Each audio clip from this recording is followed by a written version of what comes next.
On today's Locked On NBA, we're going to preview the Atlantic Division. Can the Knicks or Sixers topple the mighty Celtics? Lakers fans are kind of sad, and I don't really understand why. We'll talk about that.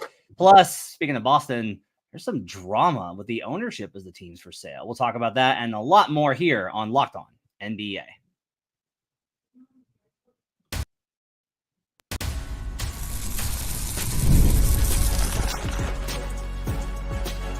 You are Locked On NBA, your daily NBA podcast. Part of the Locked On Podcast Network, your team every day. Welcome into Locked On NBA, your daily source for all things NBA from the Locked On Podcast Network, your team every day. Thanks for joining us and making us part of your week. Appreciate you guys being with us Monday through Friday, joining us for all our great shows with all of our different hosts. We do appreciate you guys making us your first listen. On today's show, we're going to talk about the drama with the Boston Celtics. We're going to talk about the Lakers fans and why I'm picking up that they're kind of sad with how things are going. And I don't really understand why. And we're going to talk a little bit about the Atlantic Division. We're going to preview that. Can New York or Philly Apple the Celtics for the division? We'll talk about all that and more on today's show. I want to let you know that today's show is brought to you by Game Time. Download the Game Time app, create an account, and use code LOCKEDONNBA for $20 off your first purchase. My name is Matt Moore. I'm the senior NBA writer for the Action Network. I'm co-host of Locked On Nuggets. I'm joined by David Ramil. He's co-host of Locked On Heat. David, we're recording this on Monday for folks on Tuesday. How's your week getting off to a start? Great. So far, so good. No concerns. And a good talk week about the Boston. Yeah, let's do that. That's a good way to kind of segue into some really fun conversation here during the off season. I know that you're a father. Are you preventing your son from building a $800 million payroll? Are you doing that? That's what you do. That's what you kind of do as a father. I think you have to kind of make sure they don't spend close to several billions of dollars. Okay, so to run a team. What we're talking about is that there's a report from the New York Post, that epic publication, that talks about this. It's reporting done that discusses the Boston Celtics ballooning quote, the Boston Celtics ballooning payroll allegedly sparked a rift within the family that owns the team, leading the aging patriarch to demand his free spending son sell the iconic franchise, the Post has learned. Irving Grosbeck, a 90-year-old Massachusetts-born entrepreneur who owns a controlling roughly 20% stake in the team, balked at funding big losses on the horizon from the massive contracts that helped the Celtics capture a record 18th NBA championship in June. Multiple sources told the Post. To win that title, his 63-year-old son, Whit Grosbeck, put together the league's priciest roster, one that's projected to cost around $500 million for the 25-26 season. Key source quotes, quote, "That's what happens when dad puts in most of the money," one of the sources said, and that the team barely broke even during last season's championship run. Okay, so there's a lot of kind of ways to go about to approach this story.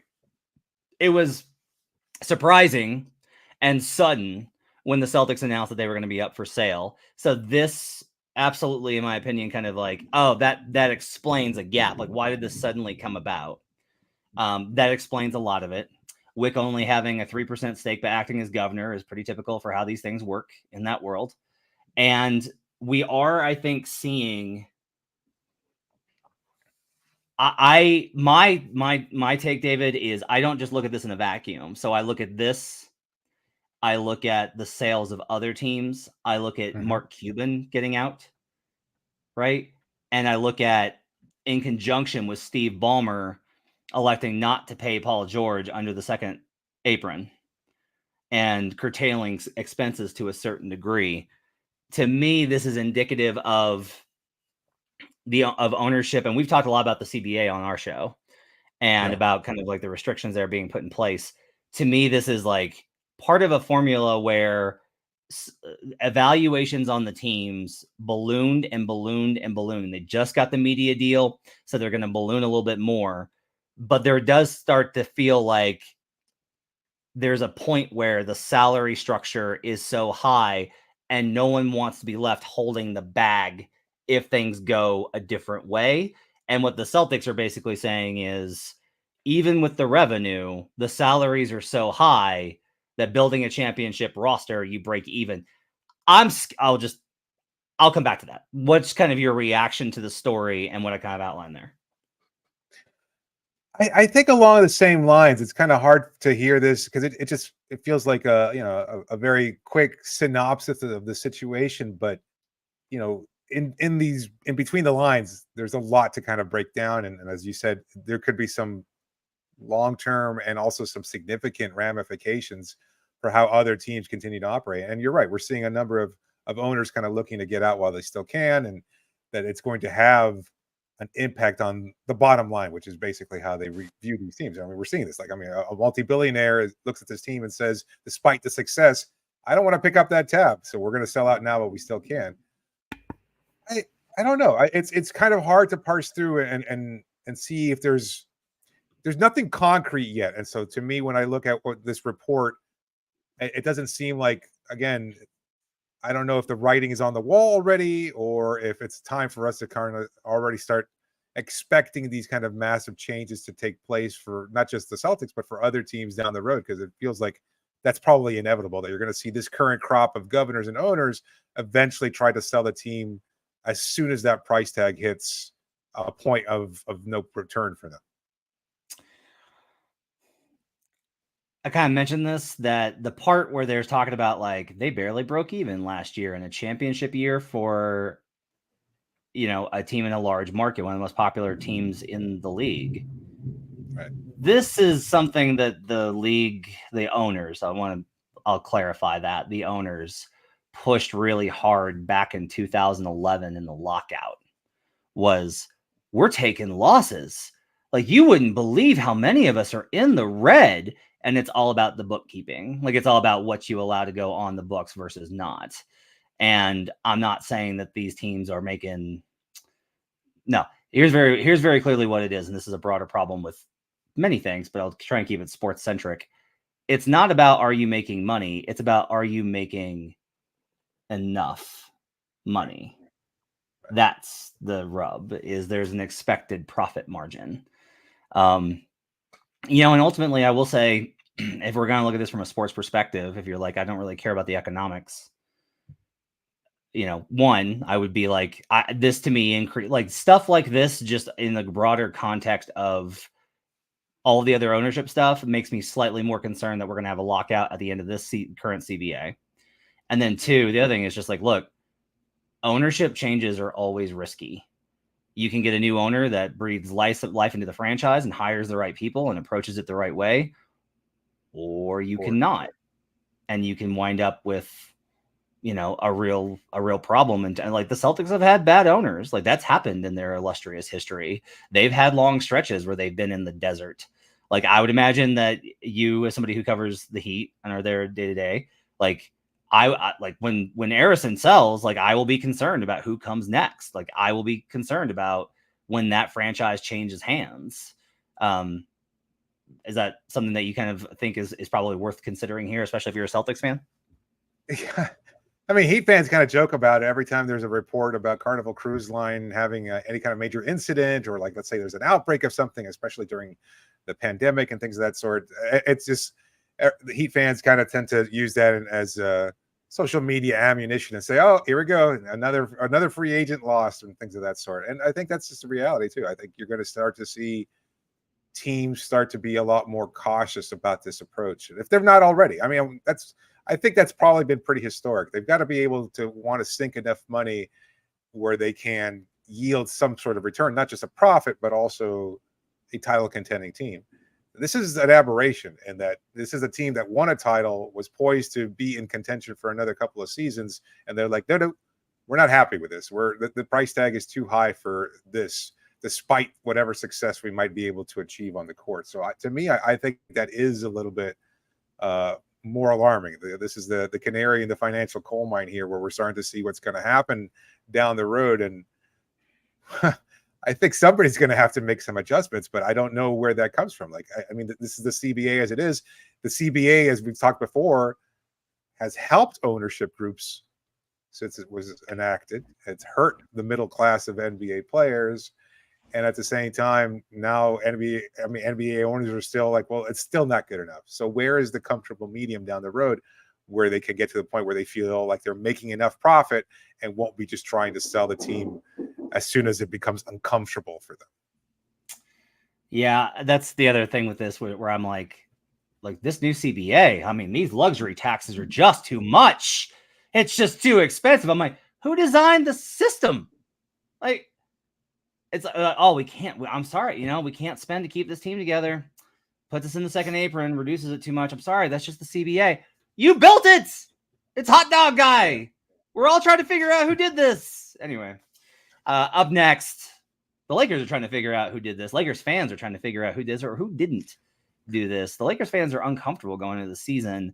I'm a little confused why. So I'm going to talk with David about it and see if I can get an answer for the big question of why is it that Lakers fans feel like the Lakers are kind of going to suck this year. We'll talk about that next here on Locked On NBA.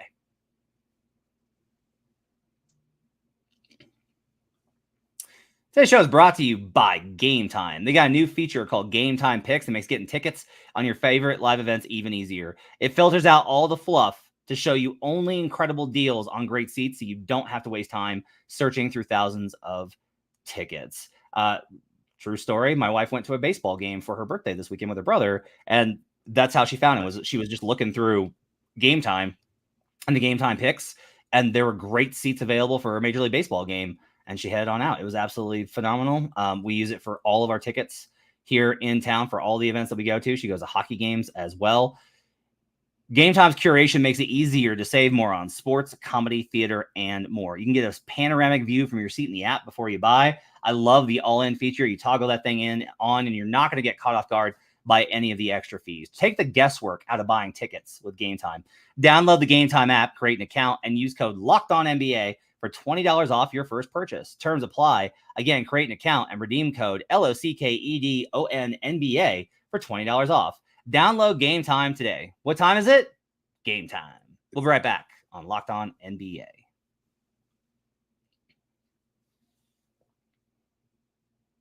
Back here on Locked On NBA, thanks for joining us. David Ramil's with me, Matt Moore, here on a Tuesday. Glad to have you with us. If you are listening on the podcast version, go on over to youtube.com/LockedOnNBA, and you can check out, I don't know, my signed Alonzo Mourning basketball in the background, or my shining face as I try and understand why NBA owners always try and cry poor when they're worth literally billions of dollars. All right, David, let's talk a little bit about the Los Angeles Lakers. So I posted this on Twitter over the weekend, and I got some interesting responses for it, and there is this, it's like they got through July, Lakers fans did, and they got through August and were distracted by LeBron and AD in the Olympics. And then September came and they kind of looked up and were like, hey, wait a minute. We have the same roster and we didn't get out of the play-in last year. And then we only barely got into the play-in. And then we got clocked again by the Nuggets. We're not any better. We didn't add a third star. We didn't do anything big. We're the Lakers. And like, there's a little bit of like panic setting in about like, there's memes about Rob Pelinka doing nothing and not having like done anything with this roster to try and improve it, where I'm a little confused by it just because I'm like, what did you think was going to happen? You have LeBron and AD.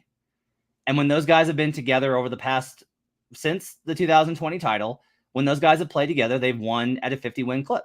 Like when they play together, they win a lot.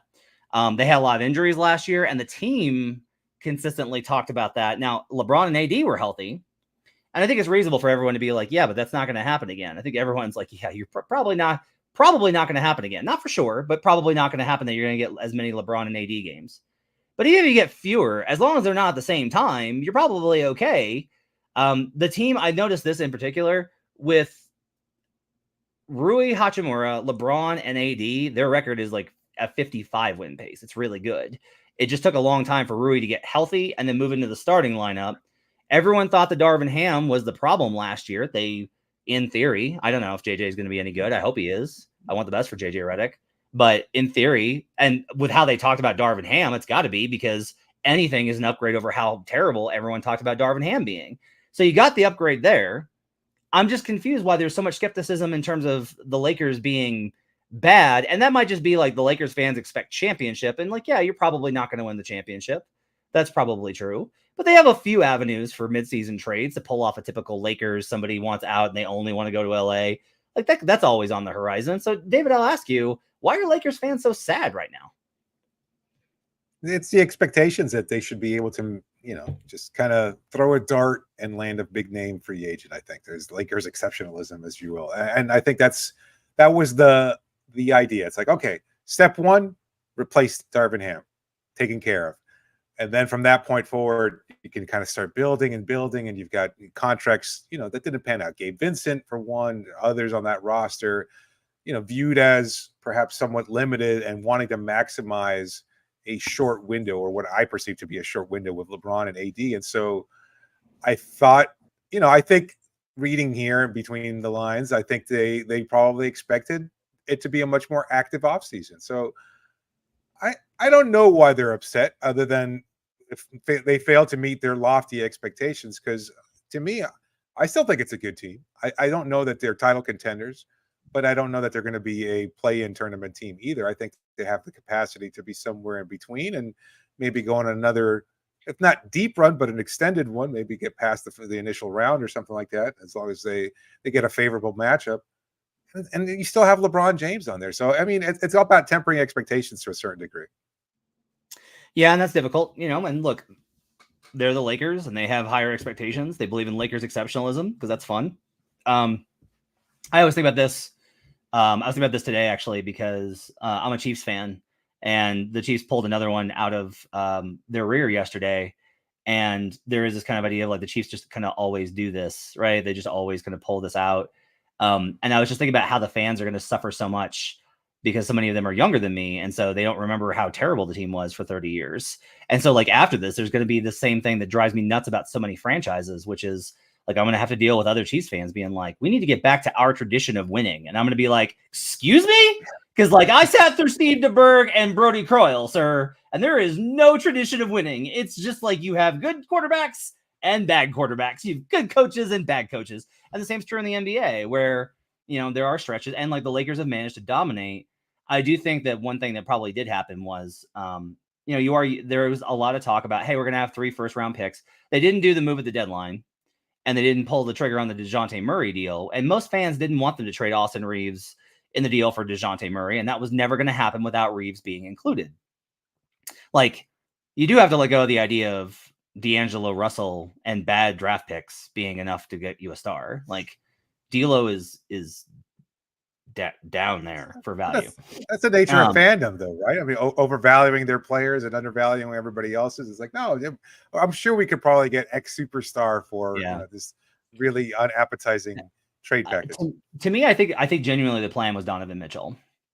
And I think that Donovan Mitchell honestly has surprised a lot of people around the league. Like, think of the reporting that we got from very credible national reporters on the likelihood of Donovan Mitchell being gone. And instead he re-ups with Cleveland. Like, I think that deal caught everybody off guard, that they thought they were going to be in contention for Donovan Mitchell. And that changed a lot of the equations for folks. And it may be as simple as like Mitchell may have actually been possible to move, and then the Knicks got Jalen Brunson and we're like, well, it's pretty good over here. I just think it's interesting. I think the Lakers are going to be fine. I will say that I was very high on them until I started looking at this trend. They won an unreasonable number of 3-point games last year.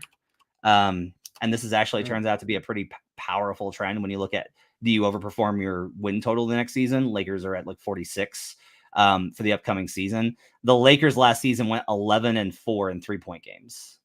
And whenever you're that good and you have that many, you tend to regress just a little bit, which is reasonable. Those games are pretty much coin flip. And so there's a lot, like a historical trend along with the AD and LeBron stuff. But I don't know. I still kind of think the Lakers are going to be pretty good. Lakers are going to still be pretty dangerous. And also, like, look, when you signed on to be the team that LeBron James finishes his career with, you're going to have to deal with the kind of farewell tour part of it. And that's not to say that LeBron's a negative. He was like one of the 10 best players in the league last season, and he was closer to first than he was to 10th. But I do think that there's probably some sense of you're just going to have to like watch as this kind of goes this way. It's just very rare that great players end the season with these types of awesome endings. All right. On the other side, we continue our series previewing the various divisions. We're going to go back across the country to Boston. We'll start there, and we'll talk about the Boston Celtics and the rest of the Atlantic Division. Can the Knicks or Sixers topple the Boston Celtics? We'll talk about that next here on Locked On NBA. David, I had an awesome weekend betting NFL. I went 7-4-1, and if it wasn't for Justin Tucker missing a field goal before halftime for my Ravens first half bet, and then that nonsense where the Texans fumbled inside the 5-yard line versus that trash Bears team, I would have had an even better night. But it was a great day for me betting on FanDuel. You've heard us a lot talk about FanDuel, America's #1 sportsbook. We got something different for you. Now, through September 22nd, all FanDuel customers can bet $5 and get a 3-week free trial of NFL Sunday Ticket from YouTube and YouTube TV. Love the multi-team option. I've got that on one of my TVs and Red Zone on the other. With the YouTube TV base plan, you'll be able to watch every regular season Sunday afternoon out-of-market game. All you need is a Google account and a current form of payment, and you can cancel at any time. Just visit FanDuel.com and download America's #1 sportsbook. We'll be right back on Locked On NBA.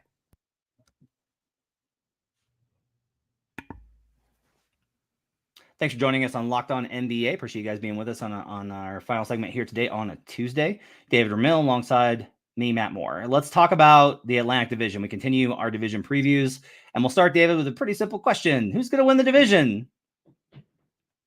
That's a tough question, right? I mean, you've got 3 teams that have all made improvements, or in Boston's case, looks like they're standing pat, and that's a good place for them to be, even though perhaps not from the ownership view, as we talked about earlier. But, I looked at it, and I considered Boston repeating as divisional champs, and it's not impossible for them to do so. And I could be totally wrong, and I'm sure there'll be pretty small minority of YouTube commenters who will say, oh, this is just Ramil hating on the Celtics again. Sure. I mean, you can blame that if you want to. But my thought is that given the Kristaps Porzingis injury, and I think you don't have as much of a chip on your shoulder. Like we've heard from these Celtics before. We heard from them last season. They had something to prove. They built this team, and they achieved the goal, which was to win and win a title. I don't know that they have that same kind of motivation going in this season. That's not to say that they can't flip that switch or do something different when they get to the postseason when it actually matters. But in terms of the 82-game slog, I think it's just too difficult to try and maintain that same historic pace from last year. And so my prediction is that the Philadelphia 76ers will actually be the team that wins the division, with Boston right behind them. That is a spicy take. I like Is that. it?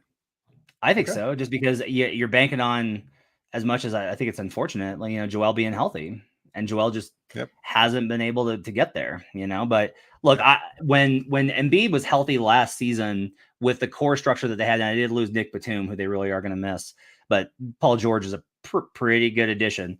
That team before Embiid started getting banged up was as good as Boston in terms of the advanced metrics. Like it was Boston 1 and Sixers right beneath them. I will say Boston, and it's boring, but the reason is, you can listen to Joe Mazzulla's interview with John Corrales over on Locked On Celtics. Got a lot of pub from the quotes that he had out there about not defending the title, but attacking the title, etc. But for me, it's actually more about their night-to-night performance. You mentioned the 82-game thing. This is like the most consistent team in the league. Is that until they got to March and they locked the 1 seed, they had the fewest games of any team I watched last year they just don't have it tonight. And it's something that drives me nuts about the NBA, but it's just true. Like across 82 games with the travel, there's just a lot of nights where it's like the team just didn't have it. That's basically like the entire definition of the Atlanta Hawks. That's like their slogan, the Atlanta Hawks. They just didn't have it tonight. The Celtics have it almost every single night. And they have so much redundancy against injury too, where it's like, oh no, Derek White's out. Well, you have Drew Holiday and Jaylen Brown to fill in. Oh no, Jaylen Brown needs time. Well, you got this other guy. Kristaps Porzingis last season missed 25 games in the regular season. They went 21-4 without him last season. Like they are just extremely well built to withstand the regular season. I think their floor is so high that it's like if this team won fewer than 55 games, I would be surprised. Not shocked, but I would be surprised. If they won less than 50, I would be shocked. And so if that's the bar, and I feel like the ceiling for Sixers and Knicks is like 55, 56, the math just works out in favor of Boston. So I'll take Boston as the best team in the division. Who do you think is going to finish last in the division? Oh, wow. Gee, I don't know. This is a tough one. Maybe it's the team that blew up their roster completely and is looking to sell off whatever other valuable players are still currently on the roster. Yeah, it's pretty easy. It's the Brooklyn Nets. I mean, it's what can you say about them? They don't have Jimmy Butler on that roster just yet. So I think it's pretty clear that they intend to lose and they prefer losing a lot of games, and they will lose a lot of games next season, unfortunately. I mean, we're talking in order for these teams to pass them, you would have to talk about a team winning like 16 games. I don't know what that looks like. Like, I don't know. Like, even with the Raptors, I'm like, no. Like, the Raptors will probably be pretty decent, at least for a while. It's definitely not going to be the Knicks. It's definitely not going to be the Sixers, and it's not going to be the Celtics.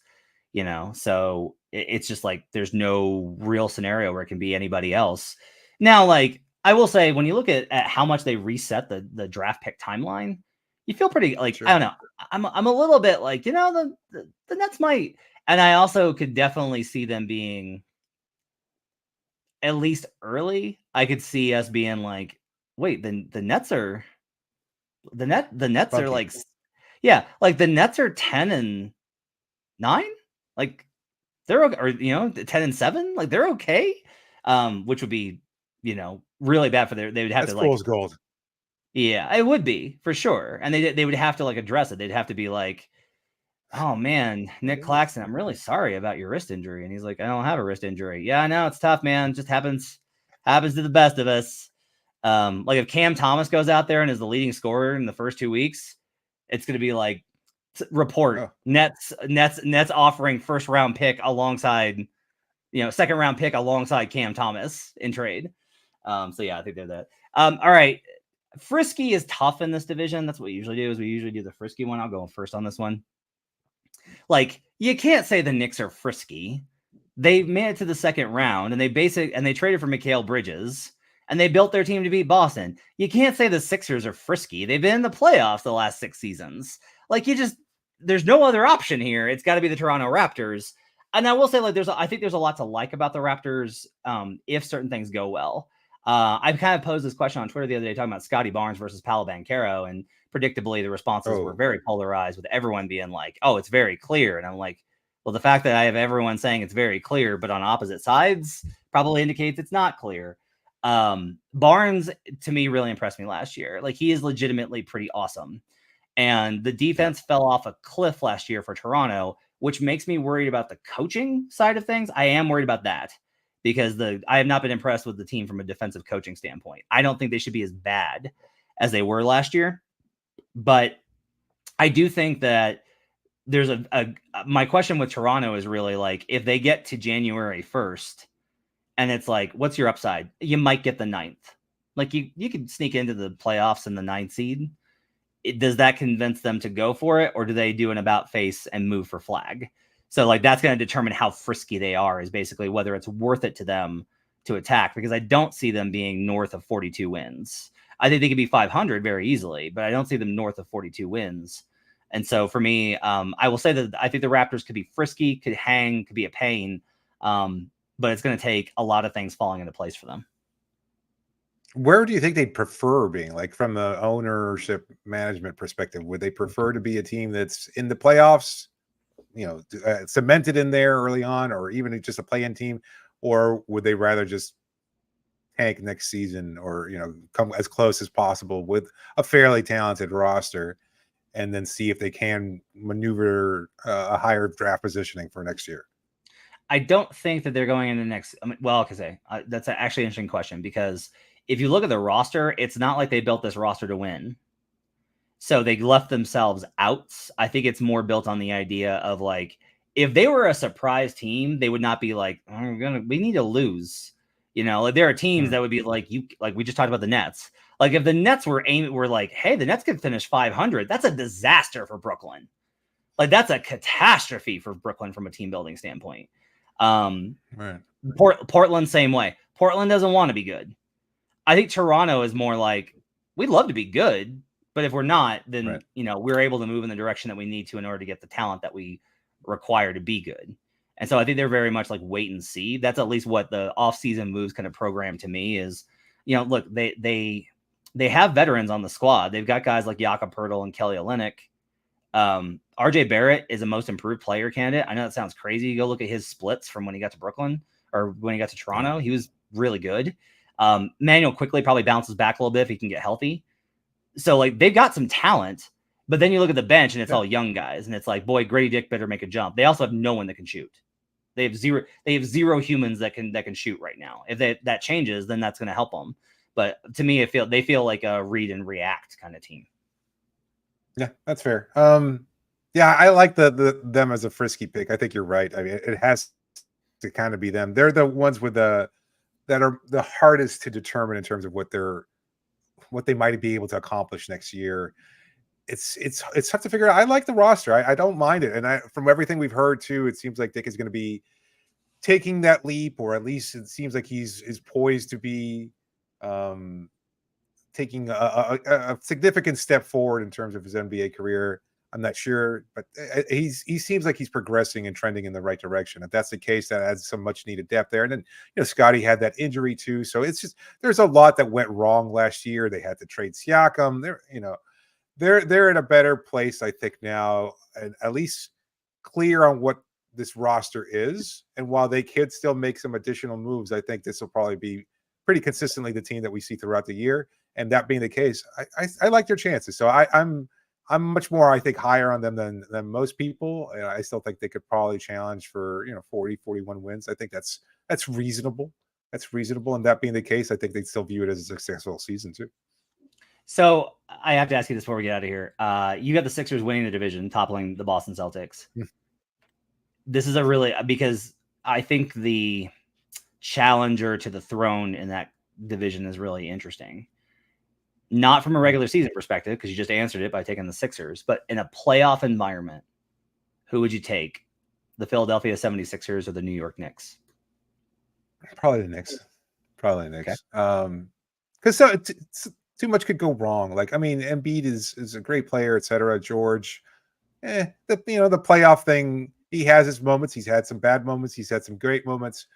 Maxi's a gamer, I think, but Embiid and his injury history, like, there's always a potential that something could go wrong. And now I'm typically lower on the Knicks than I think most people are, because as much as their moves were great, and I like Mikal Bridges and everything else like that, I still don't see them being the kind of team that can string a high number of wins together. And I just, the magic of last year, the chaos magic that defined all of last season that turned out so favorably for them, kind of comes back around. And I think this season it won't be as positive for them, especially with the loss of Hartenstein too. So I don't know. I'm just, in a playoff setting though, I like their chances.